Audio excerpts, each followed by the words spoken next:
நம்மோடு வாழ்ந்த நம்முடைய மனைவி, நம்மோடு நம்மை பெற்று வளர்த்திய நம்முடைய தாய், நம்மோடு நட்பு வைத்திருக்கிற நம்முடைய நண்பர்கள் எல்லாம் அந்த நாளில், மறுமை நாளில் அல்லாஹ்வுடைய நீதிமன்றத்தில் முறையிடுகிற ஒரு வாய்ப்பு கிடைத்தவுடன் தாய் மகனை பார்த்து சொல்லுவாள், அல்லாஹுவே, பெற்று வளர்த்திய இவன் என்னை வீட்டை விட்டு அடித்து துரத்தினான் யா அல்லாஹ், 4 பேர் மத்தியில் கேவலப்படுத்தினான் யா அல்லாஹ், சம்பளம் வாங்காத ஒரு வேலைக்காரியாக என்னை நடத்தினான் யா அல்லாஹ்.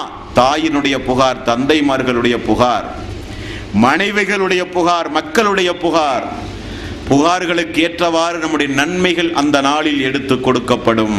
அபராதம் என்ன? மறுமை நாளில் காசு பணம் அல்ல. அடிப்பவரை திரும்ப அடித்துக் கொள்ளுங்கள் என்று அல்லாஹ் சொல்ல மாட்டான். மறுமை நாளில் அபராதம், ஈட்டுத்தொகை என்பது நாம் செய்த நற்கர்மங்களை நம்மால் பாதிக்கப்பட்ட மக்களுக்கு அல்லாஹ் எடுத்து கொண்டு விடுவான். அடித்தால், துன்புறுத்தினால், வேதனை செய்தான், அல்லாஹுவே வாங்கிய கடனை திரும்ப கொடுக்கவில்லை, என்னென்னமெல்லாம் உண்டுமோ எல்லாம் வரும். அவ்வளவு தீமைகளையும் செய்து கொண்டு நாம் நன்மைகளை செய்வதில் எந்த அர்த்தமும் கிடையாது. அந்த அமல்கள் எல்லாம் கண் சிமிட்டும் நேரத்திற்குள் நம்மிடமிருந்து நரகத்திற்குரியவர்களுக்கு மாறி, ஒன்றுமில்லாத நேரத்தில் மீண்டும் ஒருவன் வருவான், யா அல்லாஹ், அன்று ஒரு நாள் என்னை இவன் அடித்தான், இவனிடத்தில் நன்மை ஏதாவது உண்டுமா என்று பாருங்கள் என்று சொல்லப்படும். அல்லாஹுவே, எந்த நன்மையும் இல்லை. உடனே நரகத்திற்கு செல்லுகிற மக்களுடைய தீமையை எடுத்து நமது தலையிலே அல்லாஹ் ரப்பல் ஆலமீன் சுமத்தி, விபச்சாரத்தை ஏறெடுத்தும் பார்க்காத நம்மீது விபச்சார குற்றம் சுமத்தப்படும்.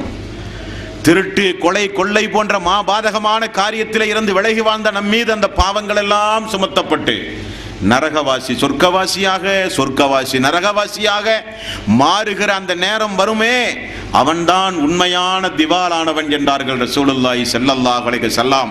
அந்த நிலையிலிருந்து நம்மை காப்பாற்ற வேண்டும் என்பதற்கு